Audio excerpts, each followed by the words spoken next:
like being over here. I'd rather be over there. Yeah, you look good. It's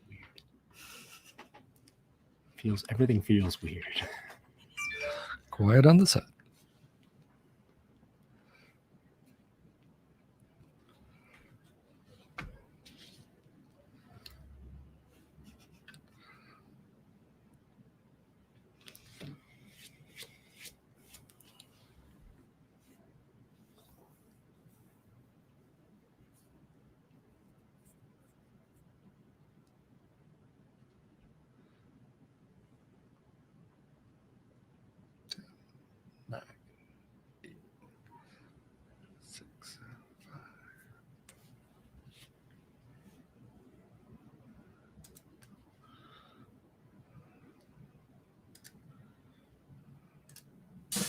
Questions you never thought you could have. Questions you never thought you could have. Questions you never thought you could have. Questions you never thought you could have. Deep Church. And welcome here on 21.6 The Net, listening to questions you never thought you could ask in church. You know, people's butts have been warming church pews for decades. The lucky ones have padded seats. And they have questions, hard questions, embarrassing questions, questions they never felt like asking. They never felt comfortable asking on topics that never seemed to get enough airtime on Sunday mornings. Big questions, little questions. Questions about God, faith, theology, the Bible, Christianity, comparative religions, church history, spiritual formation, hermeneutics, apologetics, cultural phenomenon, extraterrestrial life, French cuisine, sitcoms of the 80s, sex, drugs, and rock and roll, life, the universe, and everything involved. So here we are at questions you never thought you could ask. Yeah, well, welcome everyone. We're definitely creatures of habit. Because right now I'm so thrown. Because usually, you know, like Kent's not here right now. He's closing on his house. And so we have I'm sorry. Coach. Why can't Papa Coach? He's got that on his car. We were just hearing the story about him with the graphics and whatnot. Cool story. But anyway, we're off our game right now. And it feels a little weird. Gwen's here. This is Gwen Johnson. She's our the head of what's your Next Gen Director. Next Gen Director. Yes. Explain what Next Gen is. Children and student ministry. So I basically take care of kids from when they're babies until they're in college. So it's everything I don't want to do. Correct. I take care of all that. That's why we stick to letting you deal with the adult musicians. Right. And the elderly. The elderly. Love We the elderly. absolutely Yes. do that. Yeah, absolutely. So here we are. We're questions you never thought you could ask in church. We got the description, very detailed description. I haven't heard that description. I know, that was in great. a long time. I'm like, it was a refresher for us. I don't know that we talk about most of those I topics. was going to say, I really hope some of them don't come up because I don't even know what some of those mean. And I'm guessing Dave wrote that and he's I'm not pretty here. sure he did. So, You don't want to talk about hermeneutics? hermeneutics is not top on my list today. I can't even spell it. Although there's a great study that I've been through that's called Herman Who, all about hermeneutics. Seriously? Yeah, it's really good. Huh. Yeah, I have it in my office. In my house. I'll bring it in for you in should. case you're bored. We need to learn about hermeneutics. This time of year, we have nothing else going on. We're No. very, I'd love very to free. learn some hermeneutics. So the digits. You want to give the Yeah, digits, if you want to Andrew? text in Usually- your questions to 815-314-0363. We'll get those live on the show here, or if you're listening to the podcast and recording afterwards, we'll add them to our mailbag, as Dave likes to call it, but we're going to call it an inbox. That makes more sense, and it's more modern. And then we'll try to get to that when we come up. This week we have Gwen actually brought a bunch of questions for us that her youth have sent in, or Correct. the youth, her youth. I mean, they our can be youth. mine. They're, you know, It's our church. it works. Although before we get to that, can I just say that I'm a little worried that our pastor is flying in from Vegas. It's true. And I know that he went and saw Michael Jackson's show, and they said they Yeah. loved it. Barbie and I saw that. It's not good. Okay. You saw the show? We saw the show like probably 10 years ago. So Wow. unless they've done some dramatic improvements. All right, here's the thing. Dave gave me a detailed email about the show in response to a different email about a one-legged person doing things he can't do. In the show. I'm assuming Or so. was yes. this in a tent outside of the I don't know. arena? but that's what he said. Okay. So Well, maybe there's better things. Isn't this kind of like, Jesus said he doesn't go to work on the healthy, he goes to work on the sick. So Yes, I don't think know. so. Let's just hope that Dave was there to lead that effort versus when in Rome, participate. And we're coming up on the end of year giving, so let's hope that he's not out there blowing the end of year giving on some horrible odds. We'll have to check the credit card receipts Yeah. from the church. Make sure there's no slots. What is this from? What do you mean I'm not? I Getting mean, paid unless this he hits year? it big. If he hits If he it hits big, then it's ours. then it's got to come Yeah. back to the church. Then we get a bonus. Yes, exactly. Great. Absolutely. All right, well, let's move on to some questions. So did you come up with these questions? No. Did Andrew? No. So basically, a few times a year, just like we do questions you never thought you could ask in church, we also do it with our Boulder student ministry. And so then we also have those questions. Most of these are questions that we've answered with the youth. Or the panel has. We usually have a panel of people that answer. Sometimes it's students, sometimes it's some of the Boulder leaders, but they're ones they asked. So 6th through 12th grade questions. Okay, so if you have any 6th to 12th grade questions, text them in. That's the time. I can't do hermeneutics, but I can handle the 6th to 12th grade questions. Well, and in looking at these, you would not be able to tell that these are coming from young people. No. It blends in with Yeah. all the rest of the questions, They're except for teen-speaking. maybe this one. We're going to start with this one. Oh no. If you could pick one color to represent God, what color would you pick and why? Yeah. I even Not know that who that is asked a this one. childish question, but One color. a kid could think of that. Yeah. A younger person would think of Yeah. that. Yeah. A color to represent God. Well, I don't know that. I mean, white. Then that comes to mind because of purity and like holiness and greatness, I guess. But I'm also leaning towards the blend of the rainbow. Where it's like, no, he's everything. And so, the rainbow is representative of Noah's Ark and the flood or his promise to us and whatnot. So I'm going to go there. Do you hear what he just said? His promise. His to us. promise. Yeah. I like that. Yeah. I think purple because royalty. Because that's the color of my cord. And because it's the color of your microphone cord. That's exactly why. Yeah. I don't know. Purple. Purple is like a very kingly color. That's Lent, right? It's the liturgical. Yeah, it's colors. liturgical, but that's not why. But it makes me think of kings, I don't know. Royalty. Royalty. I like that. Makes me think of Barbie. That's her favorite. It's my favorite color too, but that's not why Really? I chose it. Yeah. See, I'm picking orange because it is my favorite color. And so God is And so your God favorite color. would absolutely agree with me on that. Okay. Yeah. Why orange? I don't know. I Right. had my room was bright orange. as Oh, a kid. Zeke just painted his Yeah. bright orange. Yeah. But his is Bears colors. Maybe Orange Zeke. and blue. Mine got toned back by my parents to a burnt orange. I let him choose. And But they yet are my bright. brother had a lime green room. I was like, why did mine not get Ah. to be bright orange? Yeah. Well, they like him better than they Yeah. like you. I mean, probably, That's yeah. what it is. But there'd be this glow coming down the hallway from his room. the Or, lime it's, green. it's like glow. the nuclear leftovers glowing down the hallway.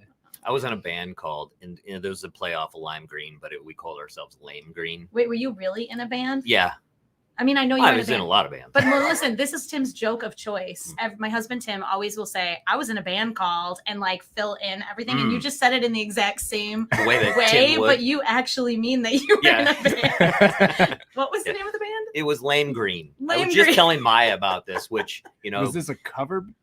it was band? both. We played Okay. for a lot of college parties. Yeah. Bar mitzvahs? Bar mitzvahs. No bar mitzvahs. A lot of jungle juice at these parties. Wow. Jungle Yeah. juices. Oh yeah. Mhm. Yeah. Yeah. Silo So cups.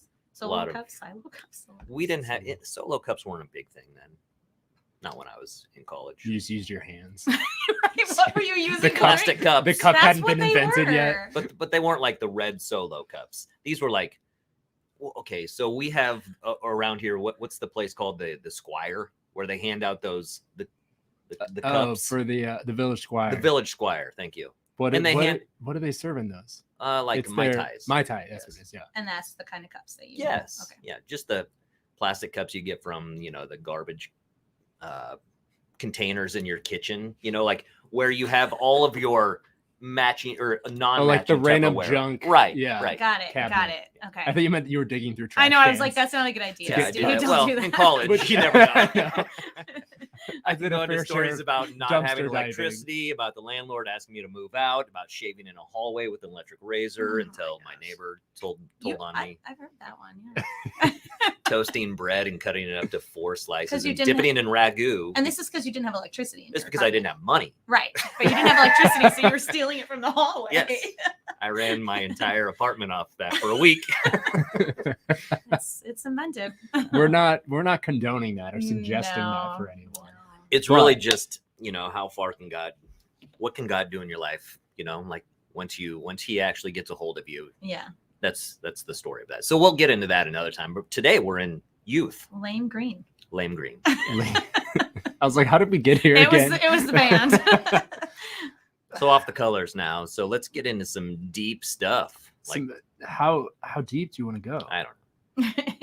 We'll jump in here. It feels like anxiety and mental health govern my life. I've been told by some that I just need to trust in God. How do I reconcile my inability to move past anxiety and worry with my faith in God? So let me ask you a question, Gwen. Mm-hmm. How many years have you been doing youth ministry? I started doing Since you were a youth. pretty much. Yeah. Yeah. So I basically have done youth ministry since I was a youth. So 20 plus years. Okay. So with that in mind, because you see it all over the news as far as like what the lockdowns have done with and staying home from school and kids not getting, the social outlets that they need. Yeah. What has been the difference through this whole pandemic in contrast to the past? Yeah. We said, I was just talking about this with my Boulder leaders on Monday night. It used to be that we would have 1 or 2 students we were concerned about, and most of them we weren't. And since the past year or so, most of our students were concerned about, and we have 1 or 2 we're not with mental health things. And that's been the big flip. And it really has been COVID shutdown related, a lot of it. Anxiety is high. I mean, it's true for us. Like as adults, I'm sure we feel it too. Like when you're isolated, when you're alone, when you don't feel like you have community, the depression gets up and anxiety gets higher and all those things get worse. It's absolutely true for them. And a lot of them got mental health help at school and then they weren't going to school. So that was tricky. And that's not something you can do on Zoom. So it just didn't happen. Yeah. So it's been hard. And I think that the good news is that our society in general is more open now to seeking help than they were for sure when I was a youth. I don't know for you, you're younger than us. So I think there's even been a shift from when I was in high school 15 years ago. Yeah. I think even in that amount of time, there's been a pretty big change. Right. I mean, I look back on college, and when I was in college, I absolutely should have been seeking counseling and probably medication for depression, but it was just not what you did. You just didn't do it. You just maybe you sucked it up and you went through. So, and now there seems to be more openness to it, which is good. For sure, therapy is incredibly helpful for our kids that are pursuing it. But the question is the connection between spirituality and your relationship with God and mental health.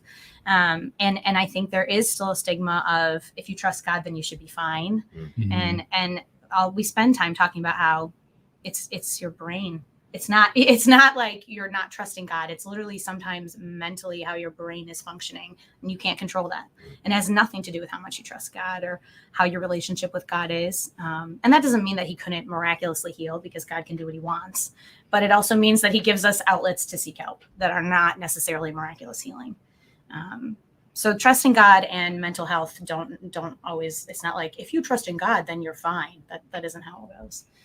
Yeah. And I think like one thing that I realized, because I tried some therapy a long time ago and was with a Christian therapist and through a church, and it was very much kind of oriented around that. Yeah. Like, oh well, God's got this, and God can help with this, and you need to trust in him and pray more and all these other things. I'm like, okay, but that's not what I need right now. I need the psychiatrist help with this. Yeah. Not to say that I don't need God in that, but I need the medical and physical help with this, and then spiritual can come alongside that. But the spiritual isn't going to be the solution for those issues. Right. And for too long, I think that was the answer. Just pray more.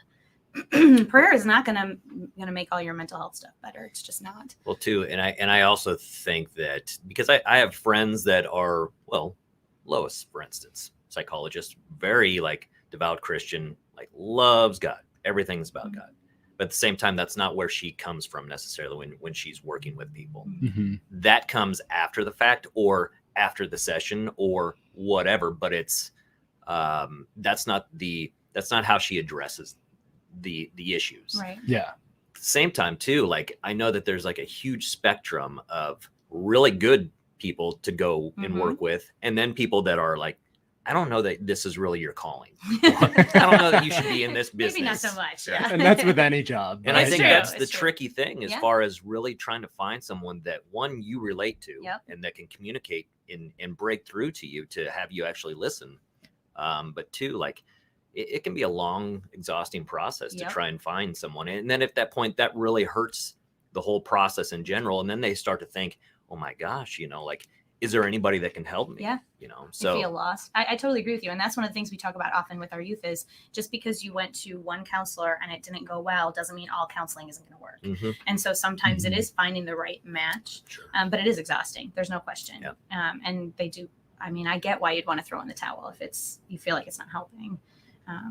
Yeah, I definitely think too that parents probably, instead of just shuffling them off and saying, okay, go visit with this person, the parents should definitely be involved in that process. Yeah. So they need to be. Parents need to be.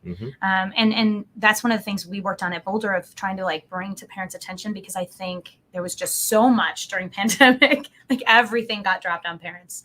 You're in charge of their education. You're in charge of their mental health. You're in charge of their socialization, whereas most parents weren't having to do that on a regular basis, that I think they were so overwhelmed by the educational piece that sometimes the mental health piece gets forgotten. So one of the things we did talk about at parent meetings and stuff is like, hey, this is still a big deal and it's hard. And I know you're doing a lot, but check in. Yeah. Check in. Well, and also for the parents' sake too, they're also going through all of that in the as midst well. of it. Yeah. So it's like you're having your own mental health crisis or just something new you haven't had to deal with. You're not around coworkers. You're not around other family or friends. And now you're also responsible, helping your kids through that as well. So it's a lot. And two, I think one of the things from my point of view, I got to see what school was like. Yeah. And what things were being taught and how they were approaching those things through online learning, for one. And two, just some of the topics that were being covered and how they were being taught or not taught in certain ways too, which was alarming. Yeah. And so I think not only as a parent, do I need to be invested in my kid's mental health, but I also need to be very invested into her education. You're absolutely right. And that for sure was eye-opening for parents, which is why we suddenly have a lot more homeschoolers. Honestly, I homeschool my kids. We homeschooled before COVID, and now it's like a huge upsurge of people that are like, I had no idea. It was eye-opening. I really wish. Sorry, go ahead. No, I think it's easy. I say this as not being a parent. Okay, that's a good disclaimer. We'll disclaimer that. But just in, even in my life, it's very easy to let organizations and other things take charge. Yeah. So whether it's school, whether it's church, whether it's, some other organization you're a part of, it's very easy to go, well, you guys should be providing this for me. You handle it. You should be handling this. When, really, I think it's up to people for their own personal responsibility. But for younger kids or minors, then that falls onto the parent. It does. You need to be the central part of this, whether it's teaching them about the Bible or about Jesus or about educational things, anything like that. Like the home is still the central hub for that. Yeah. But it's a lot. It's a lot. It's a lot to take on. It's very overwhelming. Yeah. Sorry, I don't know what you were No, saying. I was just going to go down the path of like charter schools, school choice. Yeah. I think that one of the things that I would love to see, our government allow is for instance, we all pay property taxes. Here in Illinois, we pay outrageous property taxes. A lot of that goes to the school system. Okay, so with that in mind, then it's like, okay, if I want to send my daughter to whatever school I want that's not in the public school system, I would absolutely think like, okay, you know what, you're going to get a credit or whatever to say, okay, since you're doing that, we're going to take this amount off your property taxes. Yeah, that doesn't happen. It doesn't, but it needs to. It doesn't happen anywhere, I don't think. I agree with you. I mean, especially since so much of our taxes do go towards it. It's hard, we've been homeschooling forever and paying outrageous property taxes towards our public schools. I'm a public school teacher by trade. Like that's what I did before. So partially I'm just like, okay, taking one for the team, but it is hard. Yeah. Well, and when we were in Nebraska, Maya went to our Lutheran school there. Yeah. And so we're paying not only property taxes for and public school, but and tuition on top of it. Yeah. So we're getting hit twice, Yeah. so it's like, it's it's not fair. Yeah. It probably should be redone. Yeah. So to circle back a little bit to this question, because I want to get to the second part of this. Yeah. How do I reconcile my inability to move past, anxiety, mental health, anything like that, with my faith in God? Yeah. So I think we talked about that they're two separate things, but then how do you kind of coalesce those two things together? Yeah, I think that we can't base our relationship on God on how we're feeling. And that's not even just related to mental health, but just in general. It's not like if I'm happy, then things are good with God. And if I'm not happy, then things are bad with God, which is, I think, what some people do. Because our relationship with God shouldn't be based on feelings. And that's on knowing your Bible well and knowing God's character well, so that you can be like, I know that right now is terrible and I am miserable, but God is still good. Even though right now I don't love this. God is good and God is loving and God is kind. It doesn't make it easy, but to me, that's the thing. Knowing God's character, knowing the Bible is what really helps in that, not basing it on just your emotion. Yeah. One thing I found with me is that it's during those, those moments where things are a little bit darker or you're more stressed or whatever, that I find that God is reaching out to me. Yeah. And when things are great, I'm generally not reaching out to him. Yeah. But it's like, when things are at their worst or the most stressful or whatever, I'm feeling distant from God. All of a sudden I'll find him using people around me to draw me back to him, to draw me back into community. So it's about, being able to kind of recognize when that's happening. And then I think show appreciation after the fact of like, oh, I can see how God was working through this, and really taking the time to go back and reflect on that. Because otherwise I feel like you can feel a little bit abandoned in that if you're not looking for how God is using people in your life or situations, or this Bible verse popped out, or I got an email from this newsletter or whatever. Like really be conscious of those and be looking for, okay, how is God interacting with me through this time that's a little bit more difficult? Are you saying that it's very easy to be selfish and occupied just by your own self? Not at all. That is not at all what I'm saying.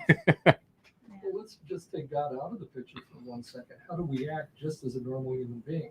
When things are going well, we're not asking anyone for help. But then when things struggle, we lose a job, we go out and we ask people for help. Yeah. I think it's kind of a human characteristic that is hard to get by. It's true. Yeah. And we still put God in that human vision sometimes, when in fact, it couldn't be further from the truth. And we need to step outside this little box we've been created in, and remember, God is everything, everywhere, all colors of the rainbow. Yeah.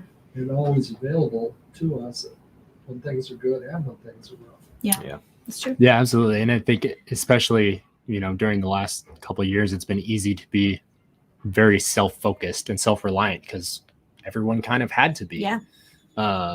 So now starting to come out of that, it's like, how do we get back into the habits of, being in community? I know that's something we've been talking about as a church staff so much, is how do we make sure that people are still, incorporating with one another and studying together and learning together and just traveling life together.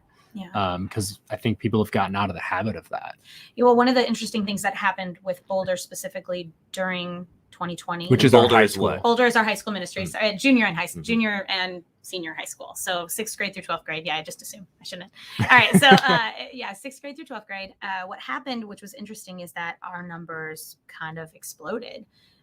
Because we continued to offer ministry when really nothing else was happening. So, and it wasn't easy. We were outside, we were doing social distancing things. If we were inside, we were masking. Like, we were doing all of the things that made community hard, but nothing else was going on. School had been canceled, sports were canceled, everything else was canceled. And suddenly we had a lot of new kids that were like desperate for just being with people that were coming, not even related to church specifically, but just needing community. And that hasn't stopped, is what I would say. Like, we're still continuing to see students seeking community. Mm-hmm. They that loss was huge for them. Mm-hmm. So, and I think what you're saying about the mental health piece is true. Like seeing that God works through others in their lives, seeing that God reaches out for them when things are hard through other people is part of it. Yeah, absolutely. And I think as you were talking about that, I was thinking about how, I don't know, I started thinking about social media and how that's not a replacement for your in-person community. No. Because, every kid, probably high schoolers, most middle schoolers, some middle schoolers have Instagram or TikTok or Snapchat or whatever. Yeah. So they are communicating with their peers in that way. It's not the same. But it's different. Even Zoom wasn't the same. We talked about Zoom fatigue because that's what it was. It didn't feel like socialization for most people. Mm-hmm. Well, and like social media, I mean, you look at that, it's like the funhouse mirror, where it's very distorted. It's not showing you truth. No. It's not showing you anything that's real. You're not, it's very one-sided. Yeah. There's not feedback coming unless, it's negative half the time. Yeah. So it's like, we've went round and round about that, at home, just with like, do we pull it away? Do we take it off? Do we limit the amount of time? I don't know. I don't know what that answer is. I don't think any parent does. That's part of the thing. Like we didn't have this is new. Mm-hmm. No generation before us has dealt with social media. Right. This is a new phenomenon. But I do know that especially high school girls, suicide rate is skyrocketing. Yep. So it's like, well, then why would we not at least address the one thing that we could do, which, they're going to be upset. You pull that away and it's like, well, okay, so now what do you have? Well, you're back to school now. So go socialize. Be social. Yeah. Which, I've seen an uptick in that, which is great. Yeah. Maya loves to go down like almost every day. She has, can we go to the square after school? And, they hang out at Starbucks and drink coffee. Which is very normal high school thing. Yeah, to do. Totally. Mm-hmm. Yeah. We're getting kind of back to that, which is good. Mm-hmm. Yeah. But then when she gets home, she's wired and hasn't eaten anything. We've told her, like, make sure when you go, eat something. No, they're just pounding caffeine. That's all they're doing. And then she comes home and is just wired. Well, once again, you're listening to Questions You Never Thought You Could Ask in Church. All of us here are on staff at Fellowship of Faith Church, which is in McHenry, Illinois. So if you want to find out more information there, it's fellowshipoffaith.org. We're also streaming this live on 216 The Net on their Facebook page. Also on Fellowship of Faith's Facebook page. We have worship services on Sunday mornings at 10 a.m. So we're gearing up for the Christmas season with, Christmas songs and festivities. Yeah, this week we've got the Rock Kids. Yeah. So if you haven't figured out, there's a theme here within high school or the ministry, Next Gen Ministry. It's we have the Rock Kids. We have Stepping Stones. Which is the nursery. Yes. And then Rock Kids. I need to be more aware. And then, You've only been on staff for 2.5 years. Well, I know that there is a nursery. Yeah, good job. I've never been back there. Well, that's not true. We hung TVs back there. You did hang TVs. Yeah. You've been in there. We did some tear out of stuff. Yeah, and it's blah, true. blah, blah. Got a lot. But... Anyway, hey, back to the comments section, and this has nothing to do with anything, but DJ, our good friend from Nebraska, who's a phenomenal drummer, Awesome. Says that, Andrew, I'm downsizing to 5A sticks. 5A sticks. That's because your hands are getting smaller, DJ. And your age, your hands shrink too. So you're going to look like a T-Rex at some point. Drumsticks. T-Rex. It's true. Yeah. You got to use the full arm. That's great. Good to see you, or good to chat with you, DJ. Sure. I don't know. Yeah, it's a one-sided chat. I keep telling them him and Maria need to come visit. Exactly. Yeah. Come up here and visit. So let's jump into another question. Oh, there's so many good ones here. Do you believe in soulmates? That sounds like a high schooler who's questioning if they found their soulmate or not, wanting clarification about it. I don't at all. I don't think I do either. No, I mean, I think that God didn't make you for one person. I think it can be very painful to think that there's only one right person in the world for you and you've somehow missed it.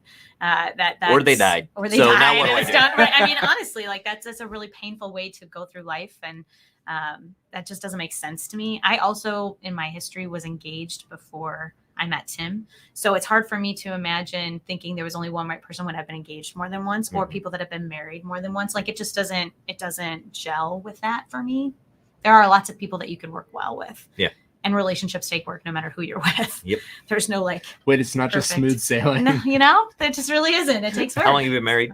20 years. Yeah, me too. Yeah. Remember, we're very Oh, that's close. right. We That's all right. got, When- yeah. what's your anniversary? June 2nd. May 12th. You had to think really hard about that, Steve. The day Tired. the day after my birthday. Oh, Yeah. yes. We have a So lot of mine's- birthdays and mine's May 8th. anniversaries. Yeah, 8th. And Blind. so when we were 4th. planning, My May birthday's 4th. May 4th. same as Remus and Romulus, What? my two best friends growing up. Cool. They It sound twins. like, Who? it sound like Harry Potter Or like- characters. Gods or something. No, I mean their names come from the gods. Yes. Okay. If you're out there somewhere, Oh my gosh. I think they're doing okay. Anyway, Yeah. 20 years. 20 years. Yeah. So 20 years. We've been 20 years. Ours was May 12th. I set it up that way because my birthday's May 8th, and I knew that by doing that, I would never forget our. You would anniversary. remember. It's near there. And it still took you a minute to think. Yeah, of it still did. so. Well, That's because okay. we're nowhere close to May right now. You It's only true. remember it in the month it exists. Although it is Okay. 65 here today, which It I'm is hot. a It's huge hot. fan. It's very weird out. It's gonna get weird tonight too. With It's windy. windy. It's gonna be wind. Andrew says it reminds him of Nebraska. That Mhm. Nebraska's really windy. Nebraska's always windy. That's weird. Yeah, to this me. is every day. Every day there. Yeah, it's You weird. can have the nicest day. I mean, Barbie and I have talked about this a lot, where it's like we have so many more nice days here. Really? So many more nice days because well, Coach is from Nebraska, I am. so Ah, he nice. knows, He knows. especially where he was from, out in the middle part of Nebraska, Okay. where there's nothing out there besides some hills. Well, and Insane. the wind is incredible. When it starts blowing, there's nothing to stop it. Right. Yeah. And here we have so many more trees and hills and valleys, and roads don't just go north, south, east, west on a grid. You know, they're No, very curvy, That's which true. makes driving much more enjoyable. Is So, it? yes, Is it? it's great. Leah doesn't love it as a new driver. She's Really? No, she's always like, oh, I don't like this road. Oh no, it's great. It's so much fun, especially, I have a Jeep, so you take the top down and you're driving through like Fleming, over by Fleming Road Yeah. through there. Is It's that in off of Woodstock? it's off of 120. Mhm. Yeah, you guys are out. Yeah, it's right by the nursery out there. Yeah, it's Woodstock. beautiful. That lake is incredible Yeah. if you take time to. There's just so many cool places around here. That's true. Well, and I do still love that as you drive between the towns, you do still hit cornfields. Yeah. So it feels like Nebraska. Yeah, it does. Yeah. It does. It's like a good mix. Well- And property taxes really in Nebraska, we're 5th in the United States. So I think here Illinois is 3rd. I was gonna say we're higher, but So And we're in the most expensive county. true. in Yeah. Illinois. yeah, Minus Cook County. I Cook guess. County is Cook County's worse. ridiculous. Yeah. So anything How else did- on soulmates? Oh, soulmates. Oh, I was like, soulmates. what Yeah, where are we talking at? about? Oh yeah, soulmates. I meant my Oh, we're soulmate on- in a cornfield. In a cornfield. I think that the instinct to think that you're gonna find one perfect person is wrong. That, and I think that like my parents, they've been married for, let's see, 50. No, sorry. Yes. My sister, I'm 45. My sister The is math he has to do. 55. So I think my parents have been married for 55, maybe 56 years. Yeah. Not every day is easy. No. And I know that there were times when they're like, you know what, I want out. Yeah.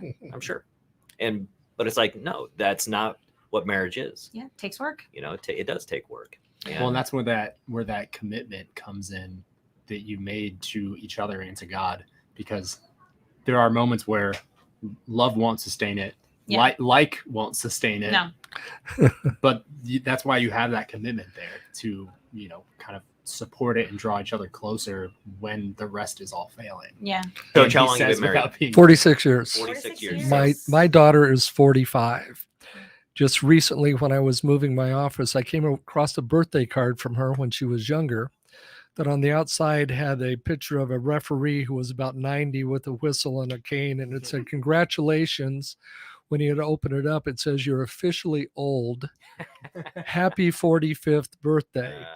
So for her 45th birthday, I gave that card I love back that. to her. Yeah. Nice. So- That's So I'm awesome. old enough to be your dad, as You are. it seems. You are. I am a grandfather You are. at 45. Yeah, I was also. I'm 66 now, but we have 11 grandchildren. Wow. So it's just a blessing. And, Yeah. we were chatting earlier, my daughter's going into ministry through the chapel. Okay. And it's You just a got hired in blessing. chapel. Awesome. Yeah, she's in the youth ministry over there as well. Okay. And then she's released her first song already, but she's working on a 5-song album right now as well. So That's great. she's and she's living with us. She turned our top floor into a studio apartment. So I you get gotta that hear singing those songs being written. Yeah. all day long. And so Yeah, it's that's nice. it's I would like that. Hopefully she's good then. Yeah. We're hearing it all I the would like time. Yeah. So another one kind of related to that.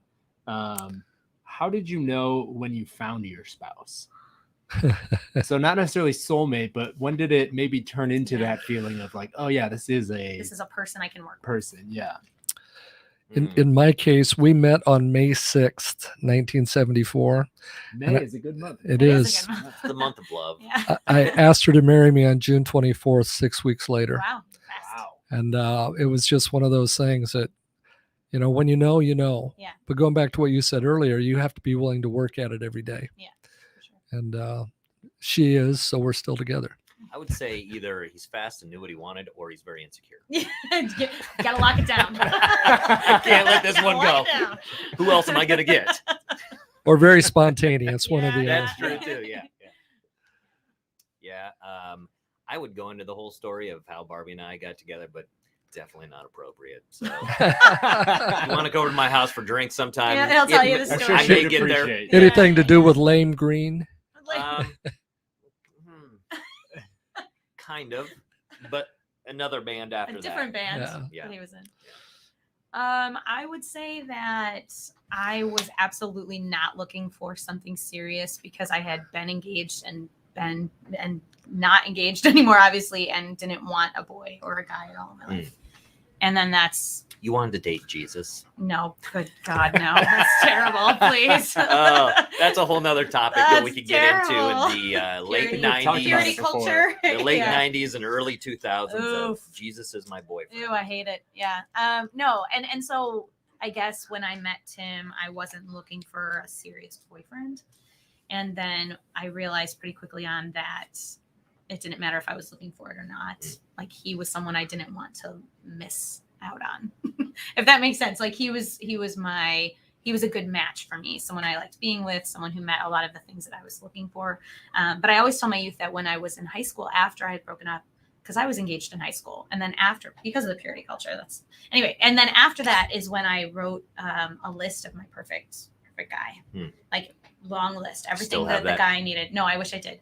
But here's the thing: I met that guy when I went to college, and I hated him. Like it was like every single thing on the list, and he was like, I hated him. I did not enjoy being with him, and I was like, "This is stupid. This doesn't work." I like threw it out. All of a sudden, you're like rethinking yourself and your priorities. Truthfully, I was really like, I must really not have any idea what I actually want in a significant other.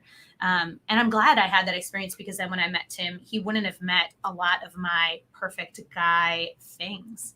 So it was nice to be already past that. But I told my roommate when we started dating, I was like, please don't let me mess this up. Like, I know that he's a good guy and I like him. I want to be with him. So I think, I don't know how to describe it, but you do kind of have a feeling like this is someone that would work. This is someone who I really like spending time with and being with. A best friend, kind of, that then you also could see yourself marrying, I guess. Yeah, I definitely didn't marry myself. Like Me either. Me either. Like, our spouses are very different than us. And I'm thankful for that, because, Yeah. in the world of good and evil, she's good. I'm very evil. You're very This evil. is actually, I wouldn't usually describe myself as evil, but it's true for me and Tim too. Like, he is the qualities that I'm lacking. Totally. Yeah. Yeah. So, It's like she completes me. ew. Oh. Some would say she's your soulmate. Ew, I hate that. Oh. And And now we've gone full circle. Yeah. Like with Barbie though, I would say that, and we've even had this discussion before, like, I'm so happy I'm with you and I love you like completely, but at the same time, I don't think there is that one person. I could be married to probably anyone. Yeah. And still know that there's going to be work involved, and there's going to have, at some level, you're going to have to figure it out. Yep. It's true. So For sure. So while everyone's giving marriage advice, what's the number one thing, like the work that it takes to make marriage work? What's the number one thing? Yeah. compromise, listening. Because if you're just a bull in a china shop and just running over people, it's going to be difficult. And that person's not going to feel loved or wanted or needed or valued. You know, like, well, then why don't you just be married to yourself? You know? Why am I here? Yeah. You know, so. Yeah, go ahead. Well, I was just going to qualify that. Is it listening or is it hearing? Yeah. True. You know, a lot of us listen, but we don't really hear what's being said. True. And that's that discernment that comes into the conversation. And it's tough as a guy because we don't talk as much. And so we have to be very good at hearing and filtering. Because filtering, filtering, especially because, Andrew, as you'll find out, our desire, or we just, okay, tell me what the issue is. Let's get it fixed and let's move on. Well, a lot of times it's not just about fixing. No, it's about, I just need you to listen. That's accurate. And that's very hard for me, you know, like, okay, well, what's the problem? No. You know, can I just, well, for instance, with the Hope Center, you know, the rest of the team, like we have these meetings every Tuesday. This is 24/7 at my house because Barbie is so like cares about this organization for sure. so it's much. Her love. Yeah. Well, I do too, but not as much. So this is the Hope Center Uganda, a children's home in Uganda. Yeah, it's amazing. And in fact, we have some people, Kiza Andrew, right now that's doing some pastoral work in Uganda. So big piece of the Hope Center as well. But anyway, she's in it. You know, and like at times she's like, I don't want to be a part of this because it's so much stress on her. Hard, yeah. But again, it's a matter of talking through those things and knowing that I can't solve all it. A lot of this is he's brought us this far. Yeah. So, and he brought us into it. But she just needs to brain dump, Steve. She does. Just need to listen. She does. And that's what I do among the other things in our household as well. There's a lot of listening going on. A lot of listening. Yeah. And a lot is your wife from Nebraska also? She is. See, mine isn't, and she's not used to, you know, when I talk, I'm a little bit slower, especially when it's deeper. And she's a redhead with Energizer Bunny technique, fire, and she'll finish my thoughts for me all the time. And sometimes she's right, but I don't admit it. But I'm like, will you just let me finish? And she will talk faster. Speed it along. It is true. I think I would tell you that I totally agree with the listening piece, but one thing that was really important when we were first married, and whether you believe or look into it, or I don't know, some people are like, oh, this is terrible, but I really found it helpful. The 5 love languages was extremely helpful for us because, I mean, we are very different in our love languages. And so I'm glad I read it in our first year of marriage. Otherwise, I don't know if we would have made it, truthfully, because he is saying things that he's loving me through acts of service all the time. I could care less about that. So it'd be like, look, I changed your oil in your car. I was like, great, thanks. Like, I don't care. Like that's what you should do. Right. It doesn't matter to me. Or be like, the dishes are done. I'm like, cool. Like, you know, it just doesn't affect me. So what is your love language? My love language is quality time first and words of affirmation second. And his is acts of service first and quality time second. So what we've been able to do is realize that if we spend quality time together, we're both doing well. So setting aside quality time is important for us. But what you have to figure it out for yourself. There's no like one size fits all. No. And that's what I like about love languages is being able to figure out, how do I receive love? How do I give love? And then work on it together.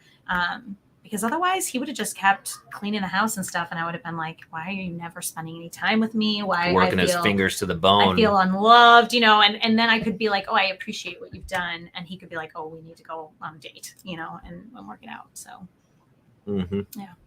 Yeah. So it's really just in knowing yourself and being able to like advocate for yourself. Right. And knowing your, like, this is what I need. Right. And knowing your significant other. And honestly, 5 love languages is awesome, even outside of relationships, truly. Like even friendships, it's good to know, oh, this person really needs me to spend physical time with them, like to be quality time with them. Or they really need me to write them cards because that really benefits them or whatever. And you get to know them and you know that it helps. So.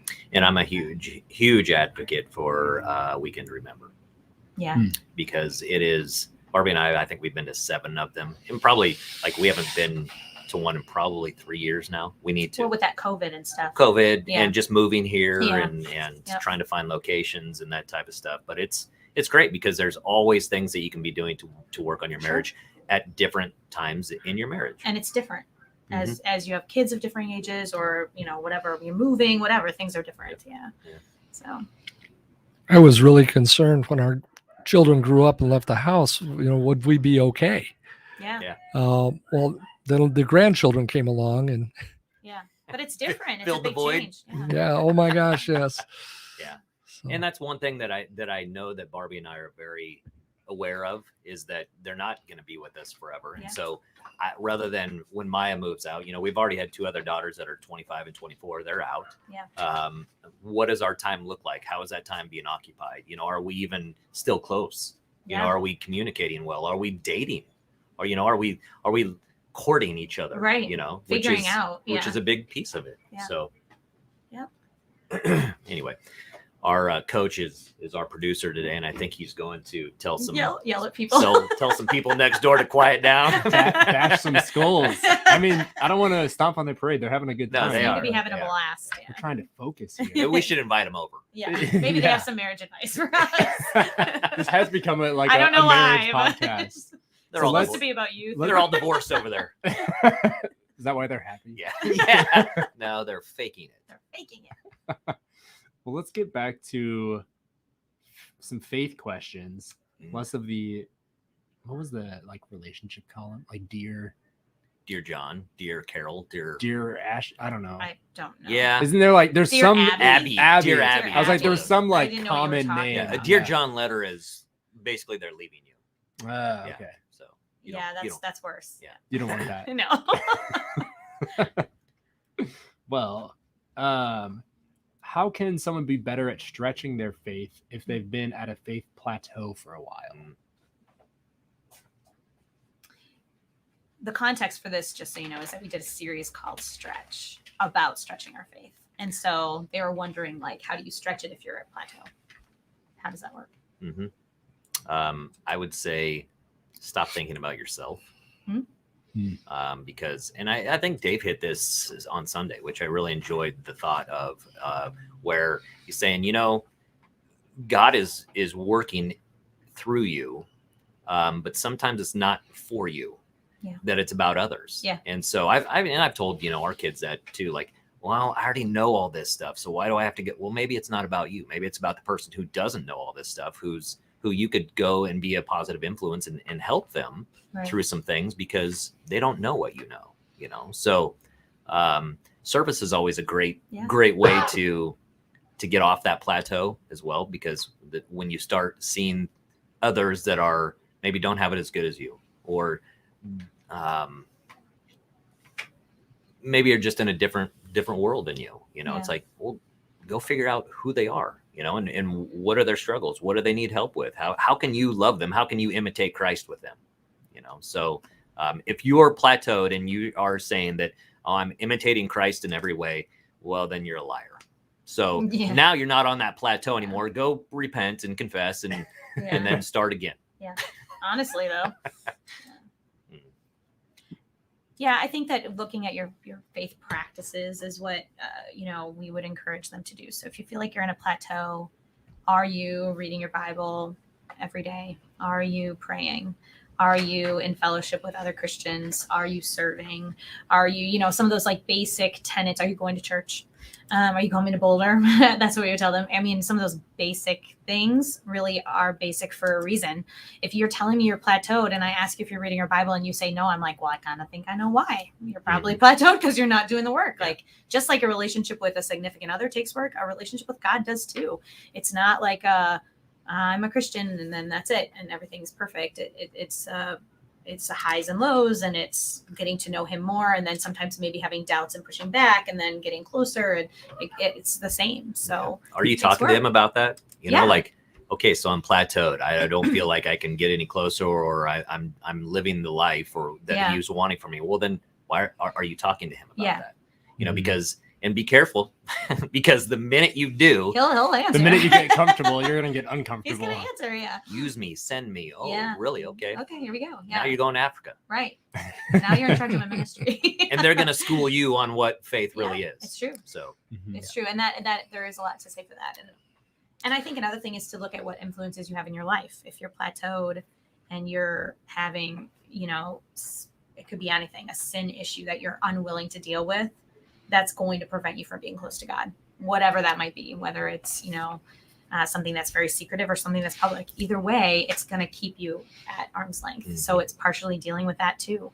And the only way to really deal with that is to be in conversation with God and to be reading your Bible and to be in community and all those things again. So yeah, and I found like in working at a church, and I've talked about this before, it gets very easy to feel like my work is my relationship with God. Yeah. So like, I don't know, I'm working 40 hours a week for God. So that box is checked. Right. I don't need to have a prayer life or my own personal study time or anything like that because I feel like I'm doing it all the time. Right. But it's like, okay, but that's work and that's ministry, but that's not a relationship with God. Like it's different. Yeah. And those are all things people see. They see the fruit of your work, right? Yeah. But what about the things that people don't see? Are those things godly and for him, or are they, well, I know no one's going to see this, so it's my secret. It's my sin. I don't know if.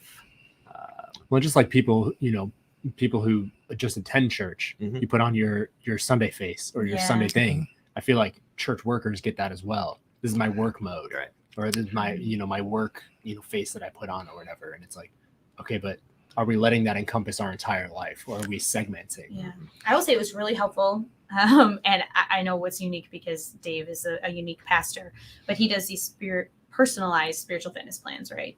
Where he's meeting with you one-on-one and deciding and helping you decide what things you could work on, what things you could grow. That was really helpful to me because I'm with you in that when you work in the church, like it becomes your ministry. And he was able to be like, well, what about this area? Like you're slacking off here. And I was like, oh yeah, like I am. And then I saw that you can't stay at a plateau when you start working on the things that are slacking, if that makes sense. So you've done that, Andrew. I did. Did you do that?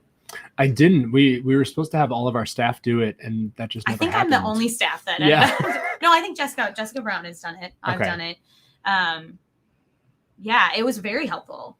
I mean, I was scared to death because Dave could have come up, and he did, and I knew he would. Like some of the things, like he tells you things you have to do. Like I felt a few things that are like fundamental things, but then he gives you a list of options, and I knew that some of mine were going to be scary, and they were like, learn Hebrew, and I was like, no. Can you say no in Hebrew? I cannot. I can say nothing in Hebrew, and I feel like that's okay.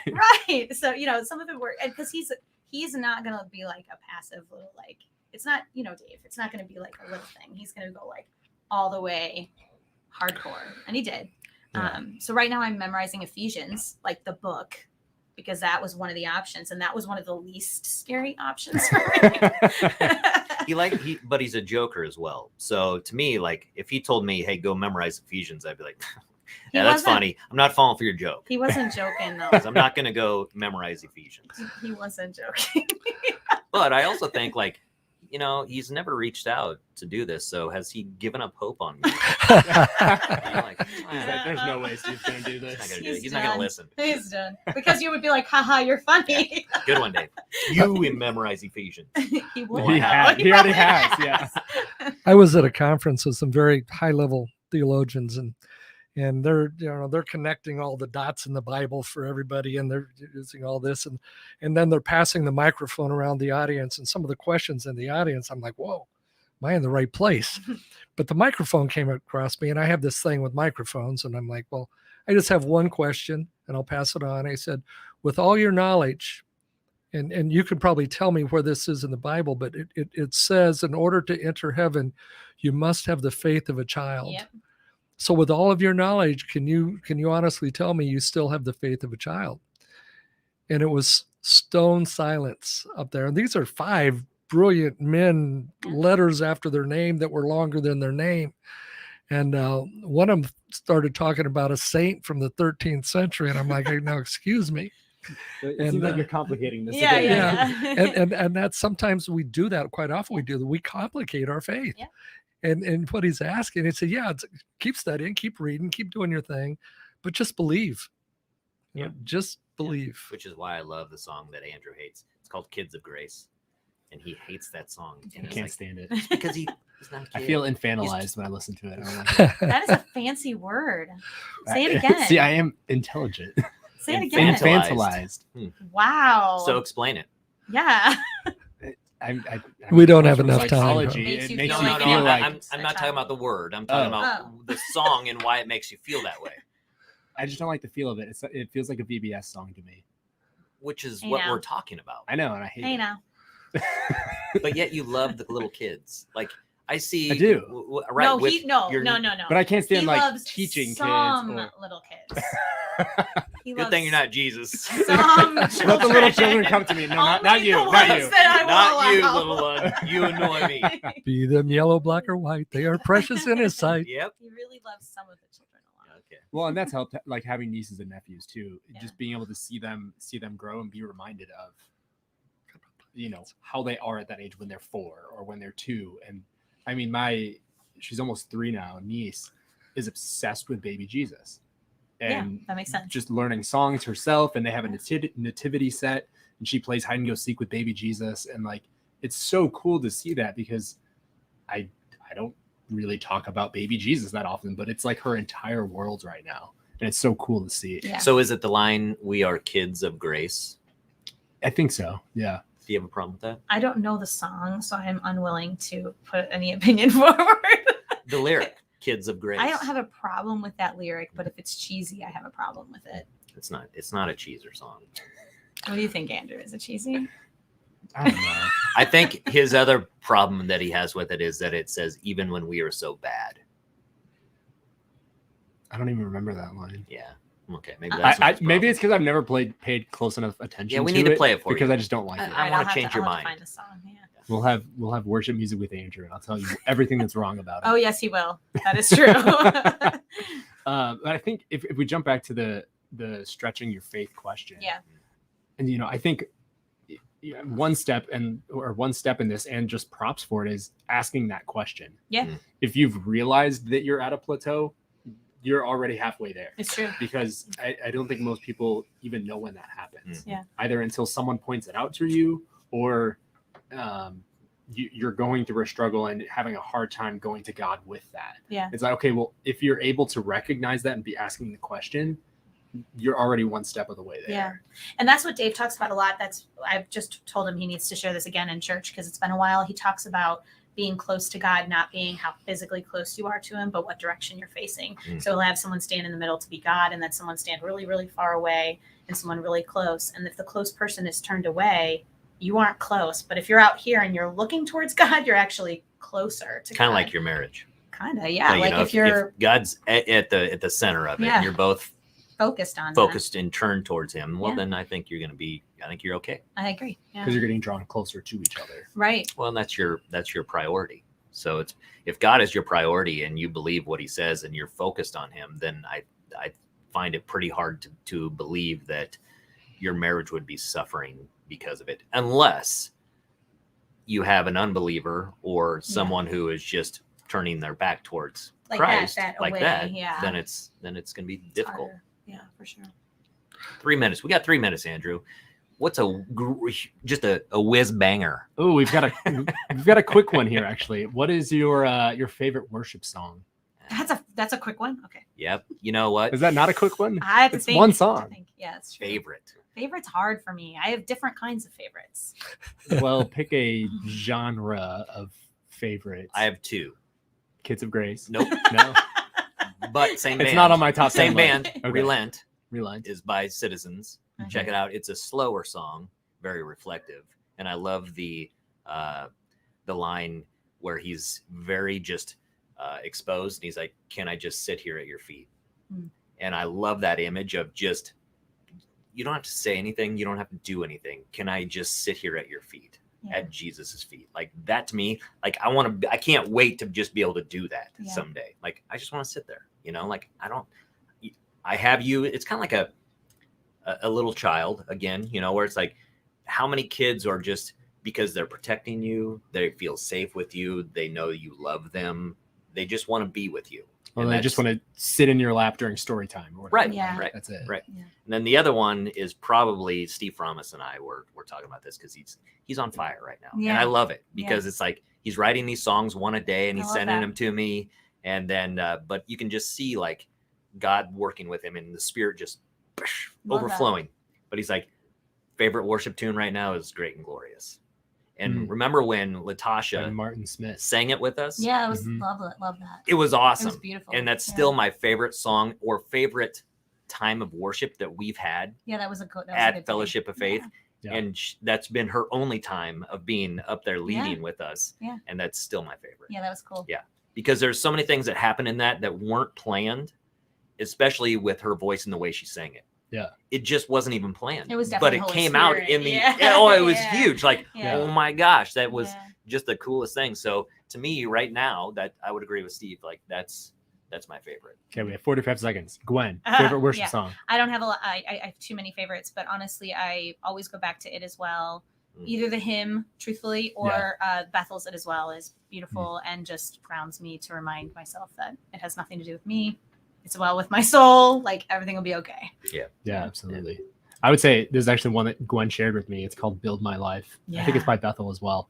And it's just it strips everything down and just goes, I'm gonna build my life on you, Jesus, and whatever happens, and we're gonna roll with it. Yeah. I'm super excited because part of this I've been just exploring like new worship tunes and like stuff that just isn't out there yet, but just because it's so new. And so I have like 3 songs right now that I'm super excited about. Because they're just different sound. It's not the same. Thanks for joining us, everyone. Yeah. Have a great week. Merry Christmas. Merry Christmas. See you next week. It's a deal.